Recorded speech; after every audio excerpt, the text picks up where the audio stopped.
আরে হাল্ক ভাই, তুমি ভাত খাইতেছো, ওইদিকে তোমার বাবাকে কে যেন তুলে নিয়ে গেছে। আমার সাথে তাড়াতাড়ি চলো।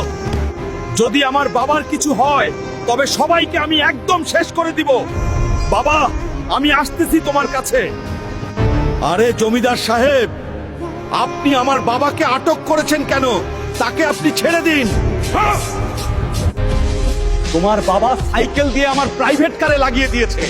আমার প্রাইভেট কার ঠিক করতে 1,00,000 টাকা লাগবে। তোমার বাবাকে এখান থেকে নিতে হলে 1,00,000 টাকা জরিমানা দেওয়া লাগবে, না হলে দিব না। বাবা হাল্ক, আমি দেখিনি। বাজার থেকে আসার সময় সাইকেল দিয়ে লেগে গেছে গাড়িতে। আমাকে এখানে থেকে নিয়ে যা। ঠিক আছে জমিদার সাহেব, আমি 1,00,000 টাকা নিয়ে আসতেছি। আপনি আমার বাবার কিচ্ছু করবেন না। আমি চললাম। এখন আমি এত টাকা কোথায় পাবো? কোনো কাজ করলেও তো কেউ দিবে না। চাচার কাছে গিয়ে দেখি। চাচা, আমার বাবা অনেক বিপদে আছে। আমাকে 1,00,000 টাকা দিন, না হলে বাবাকে বাঁচানো যাবে না। আমার ব্যবসার অবস্থা এখন খুবই খারাপ। আমার কাছে কোনো টাকা হবে না। তুমি যাও এখানে থেকে।